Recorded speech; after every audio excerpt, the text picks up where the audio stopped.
Hello guys, welcome back to my YouTube channel. I am Jeet Sinha और आज के video में हम लोग बात करने वाले हैं आर्टिकल 19 से लेकर आर्टिकल 32 तक। तो हम लोग इसमें सबसे पहले देखेंगे आर्टिकल 19। तो आर्टिकल 19 सिक्स फ्रीडम गारंटी करता है हर सिटीज़न को। ये जो आर्टिकल 19 में फ्रीडम बताया गया ये सिर्फ सिटीज़न को अवेलेबल है, ये किसी ऑल पर्सन जैसे हम लोग ने देखा था राइट टू इक्वालिटी वैसे नहीं है। ये आर्टिकल 14 में जो है ऑल पर्सन, ये सिर्फ सिटीज़न को अवेलेबल है और सिटीज़न इसे सिक्स फ्रीडम जो है वो क्लेम कर सकते हैं सुप्रीम कोर्ट में जाके। तो ये कौन से सिक्स फ्रीडम है हम लोग देख लेते हैं। सबसे पहला है right to freedom of speech and expression. दूसरा है right to assemble peacefully and without arms. तो जो पहला है right to freedom of speech and expression, इससे ये पता चलता है कि हमें अपना व्यूज़ रखने की आज़ादी दी गई है, हम लोग जो चाहते हैं वो बोल सकते हैं।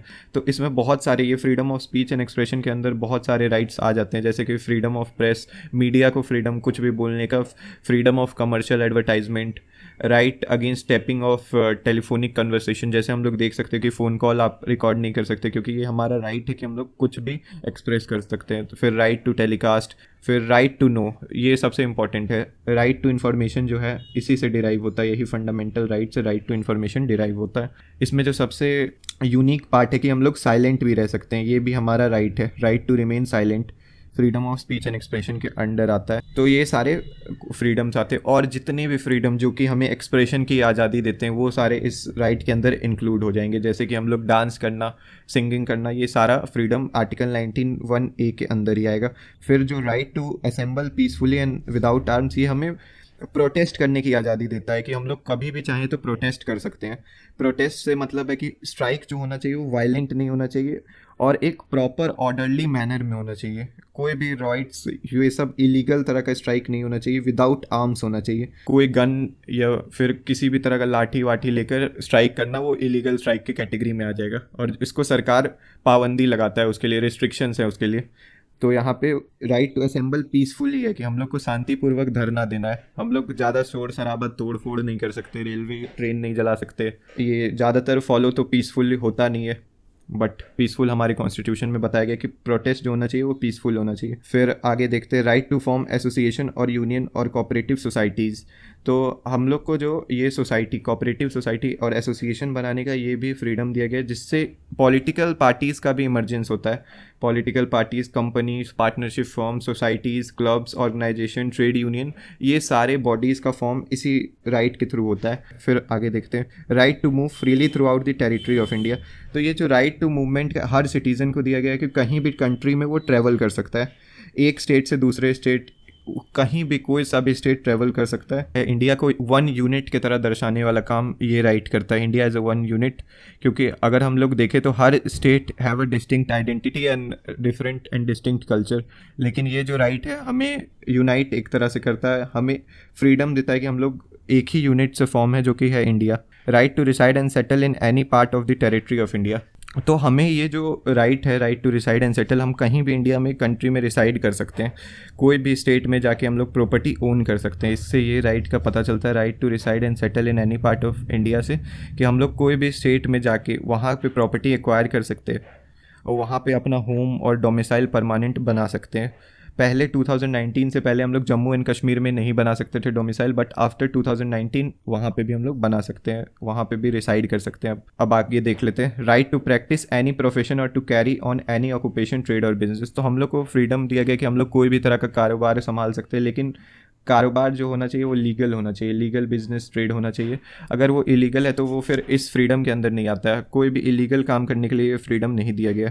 तो ये सारे 6 फ्रीडम्स थे जो आर्टिकल 19 में दिए गए हैं, लेकिन ये सारे फ्रीडम रिस्ट्रिक्शंस के साथ आते हैं। तो रिस्ट्रिक्शन जो है आर्टिकल 19 सब क्लॉज 2 से लेके 6 में बताए गए हैं, तो वो सारे रिस्ट्रिक्शंस लगाए गए हैं जो कि कंपलसरी है लगाना इनके स्मूथ मूवमेंट के लिए। तो जैसे कि right to freedom of speech and expression में कुछ मैं बता देता हूँ कि डिफेमेशन हो गया, डिफेमेशन, इंटीग्रिटी ऑफ इंडिया, ये सब इन्वॉल्व है। तो ये सारे कुछ इंपॉर्टेंट रिस्ट्रिक्शन है जो कि आप अपने साइड से देख सकते हैं और मैंने रीजनेबल रिस्ट्रिक्शन पे एक वीडियो भी बनाई है जो आप चेक कर सकते हैं जाके कॉन्स्टिट्यूशन के प्लेलिस्ट में। तो उस रिस्ट्रिक्शन वाले वीडियो में मैंने बताया कि क्या रिस्ट्रिक्शन रीजनेबल होगा। तो अब हम लोग देखेंगे आर्टिकल 20 जो कि protection in respect of conviction for offences बताता है। तो सबसे पहले हम लोग देख लेते हैं आर्टिकल 20 का पर्पस क्या है। It grant protection against arbitrary and excessive punishment to any person. It contains 3 provision, जो अब आर्बिट्ररी और एक्सेसिव पनिशमेंट से ये बचाता है, और ये 3 प्रोविजन इसके लिए बताता है। तो सबसे पहला है कि no ex post facto law. इसका क्या मतलब है, कोई भी एक पर्सन वैसे ऑफेंस के लिए कन्विक्ट नहीं हो सकता है जो कि उसके ऑफेंस कमिट करने के बाद में बना है लॉ। तो इसका एग्जांपल है, एक मान के चलो आज इंडिया में सिगरेट पीना एक ऑफेंस नहीं है, but in 2023 it made an offence. तो आज अगर पर्सन कोई पी रहा है 2022 में, तो उसको पनिशमेंट नहीं दी जा सकती है। तो ये no ex post facto law बताता है। तो ये तो एक प्रोविज़न हो गया कि कोई भी न्यूअर ऑफेंस के लिए वो नहीं पनिश किया जा सकता है। दूसरा है कि अगर वो पर्सन कोई सज़ा पहले से काट रहा है तो उसका सज़ा जो है बढ़ाया नहीं जा सकता। अगर कोई इंसान मर्डर के लिए है 10 साल जेल में, तो अगर बाद में प्रोविज़न आता है कि मर्डर के लिए लाइफ टाइम पनिशमेंट दी जाती है, लाइफ टाइम जेल, जो कि पहले नहीं हुआ करता है, और उस तरह पनिशमेंट जो है वो उस पर्सन पे लागू नहीं होगी, क्योंकि आर्टिकल 20 इसी तरह के एक्स पोस्ट फैक्टर जो रेट्रोस्पेक्टिव लॉ के इफेक्ट से बचाता है एक इंडिविजुअल को। तो अब हम लोग देखेंगे नो डबल जेओपार्डी। तो डबल जेओपार्डी का मतलब है कि अगर कोई पर्सन जो प्रोसिक्यूट और पनिश हो चुका है सेम ऑफेंस के लिए, उससे फिर से पनिशमेंट नहीं मिलेगी। नो डबल जेओपार्डी का मतलब है कि नो डबल पनिशमेंट। तो यहाँ पे 2 तरह का, इसमें भी डबल जेओपार्डी में भी 2 तरह का आता है, ऑट्रोफॉइस एक्विट और ऑट्रोफॉइस कन्विक्ट। तो इंडिया में जो है ऑट्रोफॉइस कन्विक्ट को माना जाता है आर्टिकल 20 में। तो आर्टिकल 20 में जो ऑट्रोफॉइस कन्विक्ट है उसका ये मतलब है कि जो पर्सन कन्विक्ट हो चुका है, जिसको सज़ा मिल चुकी है, तो उसी को ये अप्लाई होगा नो डबल जेओपार्डी का लॉ, कि उसी को दोबारा पनिशमेंट नहीं दी जाएगी। लेकिन एक पर्सन जो ऑट्रोफॉइस एक्विट हुआ है, जिसको एक्विटल मिली है, वो फिर से कन्विक्ट हो सकता है। अब आगे देखते हैं नो सेल्फ इंक्रिमिनेशन। तो सेल्फ इंक्रिमिनेशन का मतलब है कि आप लोग मूवी में भी देख सकते हैं कि अगर कोई भी एक पर्सन किसी भी ऑफेंस के लिए वो गया है, तो वो अपने खिलाफ कोई भी बयान जो देता है वो उसको लाइबल नहीं होता है। वो अपने खिलाफ जो भी स्टेटमेंट देता है उसके अगेंस्ट वो यूज़ नहीं किया जा सकता है। अगर इंसान कुछ भी पुलिस के सामने बोल रहा है तो वो उसके अगेंस्ट में विटनेस की तरह यूज़ नहीं किया जाएगा। तो यही सारी चीज़ें बताई गई है आर्टिकल 20 में। तो अब हम लोग आर्टिकल 21 देखेंगे। तो आर्टिकल 21 जो है protection of life and personal liberty की बात करता है। आर्टिकल 21 बहुत इंपॉर्टेंट राइट है हमारे कॉन्स्टिट्यूशन का। ये बहुत सारे ब्रॉड राइट्स जनरेट करता है। तो हम लोग देख लेते हैं सबसे पहले कि आर्टिकल 21 में क्या बोला गया। तो आर्टिकल 21 में बोला गया no person shall be deprived of his life और personal liberty except according to procedure established by law. तो ये यहाँ पे बताया गया कि कोई भी पर्सन अगर जिसका लाइफ और पर्सनल लिबर्टी अगर लिया जा रहा है, तो वो प्रोसीजर इस्टेब्लिश्ड बाय लॉ के थ्रू ही लिया जाएगा। तो अब ये प्रोसीजर इस्टेब्लिश्ड बाय लॉ क्या होता है, तो ये इसको डिफाइन करने के लिए 2 केसेस आए थे, 2 इंपॉर्टेंट केसेस हैं तो जो जानना ज़रूरी है। सबसे पहला केस है AK गोपालन। AK गोपालन के केस में सुप्रीम कोर्ट ने नैरोअर इंटरप्रिटेशन किया था आर्टिकल 21 का। तो इसमें क्या हुआ था, इसने हेल्ड किया था कि आर्टिकल 21 में जो राइट्स है वो सिर्फ आर्बिट्ररी एग्जीक्यूटिव एक्शन के लिए हैं and not from arbitrary legislative action. तो आर्टिकल 21 में जो राइट है प्रोसीजर एस्टेब्लिश्ड बाय लॉ, वो लेजिस्लेचर जो भी लॉ बनाता है वो सही ही होगा, उसको चैलेंज नहीं किया जा सकता। जो आर्बिट्ररी एग्जीक्यूटिव एक्शन है उसी को सिर्फ चैलेंज किया जा सकता है। ये AK गोपालन के केस में बोला गया था। तो अब हम लोग देखेंगे कि मेनका गांधी का केस जो इसके बाद आया उसमें क्या बोला गया। मेनका गांधी ने AK गोपालन के केस को ओवररूल कर दिया और इसमें वाइडर इंटरप्रिटेशन आर्टिकल 21 का दिया गया था। इसमें बोला गया था कि right to life is not merely confined to animal existence और survival but includes within its ambit right to live with human dignity and all those aspects which make human life meaningful, complete and worth living। तो ये जो मेनका गांधी का case है बहुत ही landmark judgement था, जिसने एक वाइड इंटरप्रिटेशन दिया आर्टिकल 21 को, और इसके कारण जो आर्टिकल 21 का लाइफ है वो एक्सटेंड हो गया और उसका जो मीनिंग और वैल्यू है वो भी बहुत इंक्रीज हो गया। तो इसी के कारण बहुत सारे राइट्स डेवलप हुए आफ्टर मेनका गांधी केस। और जो AK गोपालन का केस है उसके बाद आर्टिकल 21 की वैल्यू बहुत ज़्यादा डिक्रीज हो गई थी, वही मेनका गांधी में जाके इंक्रीज हो गई। तो अगर आपको डिटेल में देखना है मेनका गांधी और AK गोपालन का केस, तो मैंने इस पर डिटेल्ड वीडियो बनाया, तो आप वो चेक कर सकते हैं। Number of rights came into origin after Maneka Gandhi case deriving from article 21, जैसा मैंने बताया। तो अब आगे देखते हैं article 22 right against arrest, exploitation and child labour. तो राइट अगेंस्ट अरेस्ट आर्टिकल 22 में दिया गया, आर्टिकल 23 में एक्सप्लॉयटेशन की बात की गई, आर्टिकल 24 में चाइल्ड लेबर। एक एक करके हम लोग देखेंगे। तो सबसे पहले आर्टिकल 22 में दो टाइप का डिटेंशन के बारे में बताया गया है, प्रिवेंटिव और प्यूनिटिव। तो प्रिवेंटिव डिटेंशन में क्या होता है कि किसी भी इंसान को अरेस्ट कर लिया जाता है विदाउट उस ये प्रूफ हुए कि उसने ऑफेंस किया भी है या नहीं भी किया है। ये प्रिवेंशन के लिए यूज़ किया जाता है। अगर किसी भी पुलिस ऑफिसर को लगता है कि किसी पर्सन ने टेररिज्म या किसी भी तरह का सीरियस एक्ट किया है तो उसको अरेस्ट कर लिया जाता है। तो इसके प्रिवेंटिव लॉज भी होते हैं, जैसे कि UAPA, unlawful activities prevention act. तो इसमें अगर सरकार को लगता है किसी भी पर्सन से खतरा है देश को तो उस for prevention of that offence उसको अरेस्ट कर सकती है। और प्यूनिटिव डिटेंशन होता है जो पनिशमेंट देने के लिए होता है, पनिशमेंट प्रोवाइड करने के लिए डिटेंशन किया जाता है, उसको प्यूनिटिव डिटेंशन कहा जाता है। तो आर्टिकल 22 में दोनों प्रिवेंटिव और प्यूनिटिव दोनों तरह के डिटेंशन की बात की गई है। तो अब हम लोग देख लेते हैं। तो सबसे पहले देखते हैं the first part is for the person detained under ordinary law. जो प्यूनिटिव डिटेंशन क्या है, उसमें अगर कोई पर्सन डिटेंशन हो रहा है तो उसके लिए राइट कन्फर की जाती है आर्टिकल 22 के फर्स्ट पार्ट में। तो क्या क्या राइट्स दी गई है? Right to be informed of grounds, किस लिए उसको अरेस्ट किया गया? Right to consult and be defended by legal practitioner. ये बहुत सिंपल है कि उसको लीगल प्रैक्टिशनर, एक लॉयर की ज़रूरत होगी।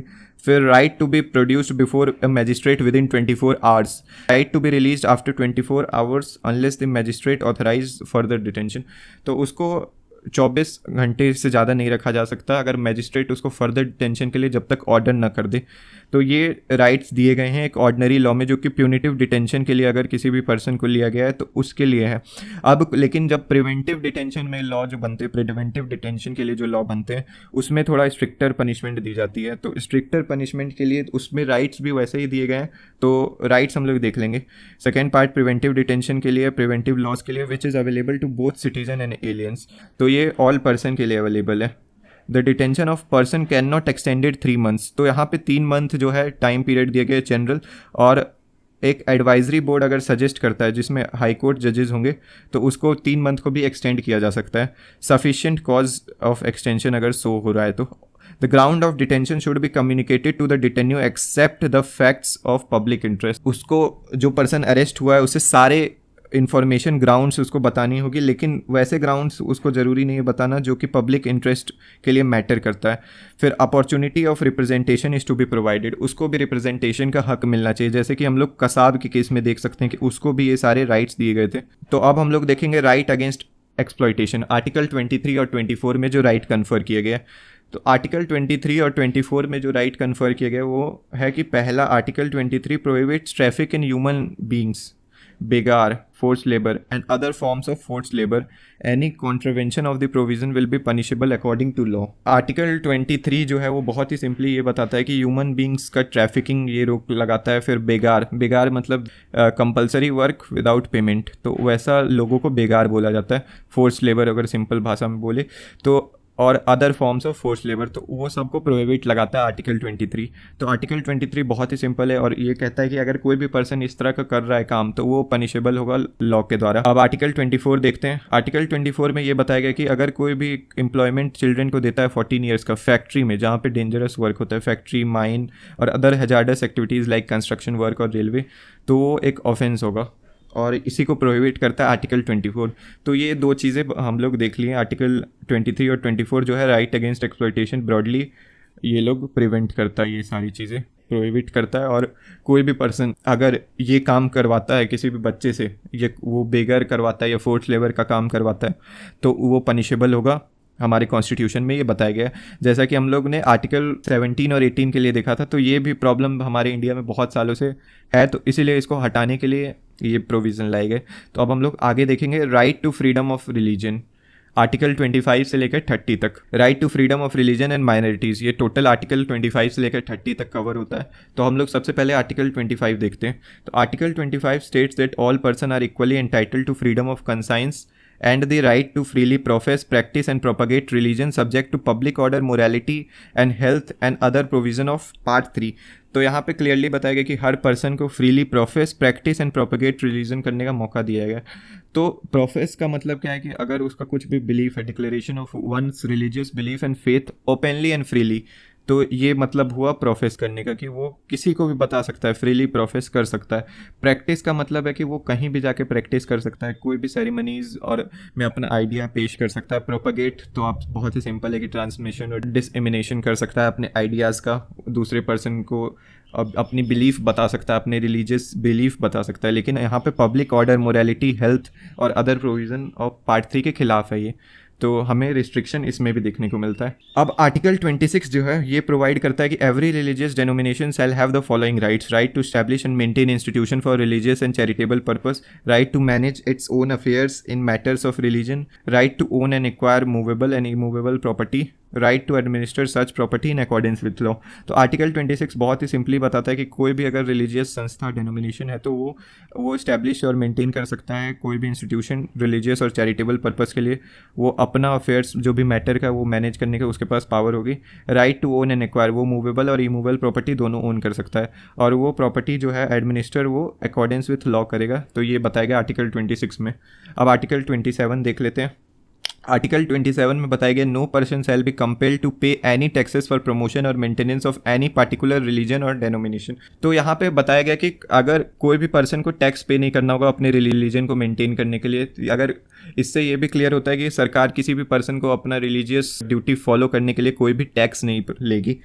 और इसका ये भी मतलब है, इससे ये भी पता चलता है कि हमारा स्टेट जो है सेक्युलर है। तो मैंने बताया था सेक्युलर आइडिया जो हमारे कॉन्स्टिट्यूशन में पहले इम्प्लिसिट था, but after amendment 42nd amendment उसे एक्सप्लिसिट बता दिया गया। तो इससे ये पता चलता है कि state should not spend the public money collected by way of tax for promotion और maintenance of any particular religion. तो ये इससे पता चलता है। और इससे ये भी पता चलता है कि स्टेट जो है सारे रिलीजन को इक्वली ट्रीट करेगा। अगर वो प्रमोट भी कर रहा है तो वो सारे रिलीजन को प्रमोट करेगा, स्टेट का कोई रिलीजन नहीं होगा। अगर टैक्सेस का यूज़ हो रहा है तो वो प्रमोशन और मेंटेनेंस ऑफ ऑल रिलीजन के लिए होना चाहिए। तो अब आगे देख लेते हैं आर्टिकल 28। आर्टिकल 28 ये बताता है कि no religious instruction shall be provided in any educational institution wholly maintained out of state funds. तो ये बताया गया कि होली, यहाँ पे ध्यान देना है आपको कि अगर कोई भी एजुकेशनल इंस्टीट्यूशन है जो कि पूरी तरह से सरकार के फंड पे चल रहा है तो वहाँ पे रिलीजियस इंस्ट्रक्शन नहीं दिया जा सकता है। और आर्टिकल 28 में कुछ ऐसे इंस्टीट्यूशन के बारे में बताया गया जहाँ पे रिलीजियस इंस्ट्रक्शन दे सकते हैं, जैसे कि इंस्टीट्यूशन जो कि एडमिनिस्टर किया गया है स्टेट के द्वारा, लेकिन जो इस्टेब्लिश किया गया एक कोई इंडोमेंट या ट्रस्ट के लिए। जैसा कि हम लोग देख सकते हैं एग्जाम्पल इसका कि अगर किसी पर्सन ने एक ट्रस्ट खोला था और वो ट्रस्ट रजिस्टर्ड है ट्रस्ट एक्ट पे, तो वो स्टेट के द्वारा एडमिनिस्टर किया गया, लेकिन वो एक ट्रस्ट का पार्ट है, तो वहाँ पे एक रिलीजियस इंस्ट्रक्शन दिया जा सकता है अगर वो ट्रस्ट रिलीजियस पर्पस के लिए खोला गया है। तो फिर वैसे इंस्टीट्यूशन को जहाँ पे रिकग्निशन है स्टेट के द्वारा वहाँ पे भी दिया जा सकता है इंस्ट्रक्शन। फिर institution receiving aid from state, ऐसा इंस्टीट्यूशन जो एड स्टेट से ले रहा है लेकिन वो कंप्लीट नहीं है, तो वो ऐसा भी अपना रिलीजियस इंस्ट्रक्शन दे सकता है, लेकिन ये सारे इंस्ट्रक्शन जो होना चाहिए वॉलंटरी बेसिस पे होना चाहिए। तो ये आर्टिकल 28 में बताया गया है। 28 कम्प्लीटली प्रोहिबिट करता है वैसे इंस्टीट्यूशन में, एजुकेशनल इंस्टीट्यूशन में जो होली स्टेट फंड पे चल रहा है। अगर कोई पर्सन ऐसे इंस्टीट्यूट में पढ़ रहा है जहाँ पे रिलीजियस इंस्ट्रक्शन अलाउड है और उसे सुनने का मन नहीं है तो वो अवॉइड कर सकता है। ये टोटली वॉलंटरी डिसीजन उनका है कि वो रिलीजियस इंस्ट्रक्शन सुनना चाहते हैं या नहीं सुनना चाहते हैं। तो अब आगे देखते हैं आर्टिकल 29। आर्टिकल 29 जो है वो कल्चरल और एजुकेशनल राइट्स की बात करता है। Article 20 provides that any section of citizen residing in any part of India having a distinct language, script और culture of its own shall have right to conserve the same. तो ये minority की बात करता है। अगर कोई माइनॉरिटी इंडिया में है, अगर उनका डिस्टिंक्ट लैंग्वेज है, स्क्रिप्ट है, कल्चर है, तो वो उनको प्रोटेक्ट करने का पूरा अधिकार है। जैसे कि हम लोग जानते हैं कि इंडिया एक बहुत ही डाइवर्स कंट्री है और इंडिया में बहुत सारे लोग हैं जो कि डिस्टिंक्ट कल्चर से आते हैं, तो हर कोई भी रिलीजन के उनको पूरा अधिकार दिया गया है कि आप अपना separate distinct language, script, culture को प्रोटेक्ट और कंजर्व कर सकते हैं। तो आर्टिकल 29 ये प्रोवाइड करवाता है। अब आर्टिकल 30 हम लोग देख लेते हैं। तो article 30 right of minorities to establish and administer educational institution provide करता है। तो माइनॉरिटीज़ भी अपने लिए एजुकेशनल इंस्टीट्यूशन एस्टैब्लिश कर सकती है। All minorities whether based on religion और language shall have right to establish and administer educational institution of their choice. चाहे वो माइनॉरिटी लैंग्वेज से हो चाहे रिलीजन से, उनको ये अधिकार दिया गया कि अपना एजुकेशनल इंस्टीट्यूशन वो सेटअप कर सकते हैं। दूसरा है कि in making any law providing for compulsory acquisition of any property of an educational institution established and administered by minority refer to in clause 1 the state shall ensure that the amount fixed by और determined under such law for acquisition of such property is such as would not restrict और abrogate the rights guaranteed under the clause. तो ये clearly बताता है कि जो amount दिया जाता है स्टेट के द्वारा एक्विजिशन के लिए कोई भी प्रॉपर्टी का, वो माइनॉरिटी एजुकेशनल इंस्टीट्यूशन के लिए shall not restrict or abrogate right guaranteed to them. तो वो किसी भी तरह का राइट को एब्रोगेट नहीं करना चाहिए जो कंपनसेशन मिलता है एक्विजिशन के लिए। तो आगे देख लेते हैं that state shall not in granting aid to educational institution discriminate against any educational institution on ground that it is under the management of minority whether based on religion or language। तो state अब यहाँ पे कोई भी discrimination नहीं करनी चाहिए, कोई भी एजुकेशनल इंस्टीट्यूशन में एड प्रोवाइड करने में कोई भी डिस्क्रिमिनेशन नहीं होना चाहिए। There should be no discrimination by state. तो अब हम लोग आगे देखेंगे आर्टिकल 32। तो article 32 right to constitutional remedies बताता है। आर्टिकल 32 जो है वो बहुत ही इंपॉर्टेंट है, क्योंकि अगर कोई भी हमारा राइट है तो उसके लिए हमें रेमेडी चाहिए होगी। और डॉक्टर अंबेडकर ने भी कहा था कि फंडामेंटल राइट जो है वो इन्फोर्स करवाने वाला ये right article 32 is itself a fundamental right, क्योंकि अगर हम लोग बिना रेमेडी के एक राइट प्रोवाइड करवाएंगे तो उससे किसी का भी पर्पज़ फुलफिल नहीं होगा। तो हम लोग अब देख लेते हैं इसमें क्या बोला गया है। तो article 32 confers the right to remedies for enforcement of fundamental right of an aggrieved person. तो कोई भी एक पर्सन जो एग्रीव्ड है वो अपना फंडामेंटल राइट इन्फोर्स करवा सकता है। Article 32 confers following rights the right to move Supreme Court by appropriate proceeding for enforcement of fundamental right. तो ये सिंपल है। Second point, the Supreme Court shall have power to issue direction or order or writs for enforcement of any fundamental right. The writ issued may include habeas corpus, mandamus, prohibition, certiorari, quo warranto। तो अब supreme court direction issue कर सकता है, order, writ, इन तरह में remedy provide कर सकता है। फिर आगे देखते हैं। Parliament can empower any other court to issue direction, order and writ of all kinds. तो पार्लियामेंट के पास पावर है, वो किसी भी कोर्ट को ये पावर दे सकता है कि वो issue, writ, direction or order provide कर सके।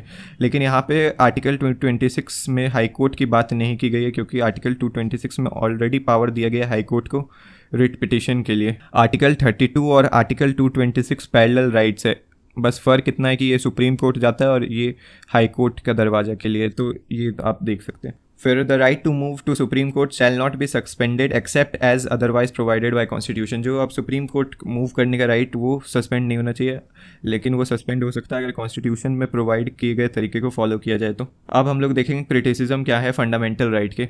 तो चलिए क्रिटिसिज्म देख लेते हैं। तो सबसे पहला है कि एक्सेसिव लिमिटेशन, बहुत सारे लिमिटेशन लगाए गए हैं फंडामेंटल राइट्स में। जैसा कि हम लोग देखते हैं आर्टिकल 19 में भी बहुत सारे रिस्ट्रिक्शन है, आर्टिकल 21 में भी रिस्ट्रिक्शन है कि पार्लियामेंट जो लॉ बनाएगी वो सही है। और पार्लियामेंट को रीजनेबिलिटी चेक, अगर कोई पर्सन अगर रीजनेबिलिटी चेक करवाने जाए तो फिर वो बहुत ज़्यादा टाइम लग जाएगा, इसीलिए एक्सेसिव लिमिटेशन यहाँ पे बोला गया है। दूसरा पॉइंट है no social and economic rights. तो जो ये सोशल और इकोनॉमिक राइट्स जो है ये नहीं प्रोवाइड करवाए गए हमारे कॉन्स्टिट्यूशन में। सोशल और इकोनॉमिक राइट्स में क्या होते हैं, तो right to social security, right to work, right to employment, right to rest and leisure and so on, ये सारे राइट्स दिए जाते हैं सोशल और इकोनॉमिक राइट्स में, जो हमारे कॉन्स्टिट्यूशन में नहीं है। फिर थर्ड पॉइंट है नो क्लैरिटी। तो हमारा जो फंडामेंटल राइट है वो क्लियर नहीं है, बहुत ही वैग, इनडिफिनिट और एम्बिगुअस मैनर में बनाया गया है। ये ऐसे बात करता है फंडामेंटल राइट की जो एक आम इंसान के लिए समझना बहुत मुश्किल है।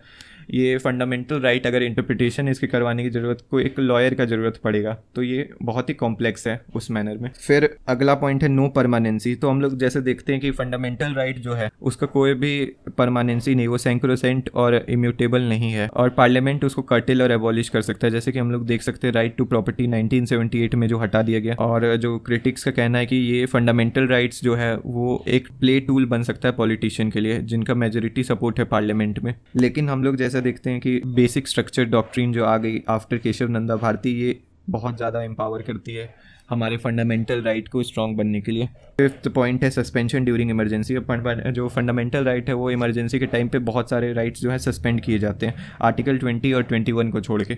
तो ये भी एक क्रिटिसिज्म है। फिर सिक्स्थ पॉइंट है एक्सपेंसिव रेमेडी। तो लोग कहते हैं कि ये जो फंडामेंटल राइट इन्फोर्स करवाने के लिए बहुत ही एक्सपेंसिव रेमेडी है, क्योंकि हमें सुप्रीम कोर्ट अप्रोच करना पड़ता है। बहुत लोगों के लिए हिंड्रेंस बन जाता है, क्योंकि एक कॉमन मैन के लिए सुप्रीम कोर्ट सोचना, जो कि एक बहुत ही पिछड़े एरिया से आ रहा है, बहुत ही दूर से आ रहा है, उसके लिए सुप्रीम कोर्ट अप्रोच करना, और उसके पास कोई भी फिजिकल मींस नहीं है, जैसे कि उसके पास इकोनॉमी नहीं है, उतनी इकोनॉमिक सपोर्ट नहीं है उसे कि वो सुप्रीम कोर्ट मूव करे अपने फंडामेंटल राइट के लिए, तो इसलिए एक्सपेंसिव रेमेडी बताई गई। फिर सेवंथ है कि प्रिवेंटिव डिटेंशन। तो प्रिवेंटिव डिटेंशन का जो लॉ बताया गया आर्टिकल 22 में, अगर सेंट्रल गवर्नमेंट चाहे तो किसी भी पर्सन को वो डिटेंशन कर सकती है प्रिवेंटिव डिटेंशन बोल के कि उनसे हमें खतरा है, तो ये एक टूल बन सकता है पॉलिटिशियंस के लिए, ये बोला गया है प्रिवेंटिव डिटेंशन लॉ के बारे में। फिर 8 पॉइंट है नो कंसिस्टेंट फिलॉसफी। जो हम लोग अपना देखते हैं कि जो फंडामेंटल राइट है वो कोई कंसिस्टेंट फिलॉसफी पे बना नहीं है, सर आइवर जेनिंग्स का ये कहना था। फिर critics say that this create difficulty for supreme court and high court in interpreting fundamental right. कोई भी फंडामेंटल राइट है उसका फिलोसफी चेंज होती है। जैसे ए के गोपालन टू मेनका गांधी एक जर्नी है, बहुत सारे केसेस इसके ट्रांजिशन पीरियड में आए, तो फिलोसफी बिल्कुल ही चेंज हो गया ए के गोपालन से मेनका गांधी के बीच में। तो ये हम लोग को देखना होगा कि कैसे कोई भी एक कंसिस्टेंट फिलोसफी नहीं है हमारे फंडामेंटल राइट की। तो आज के वीडियो के लिए बस इतना ही। Thank you for watching.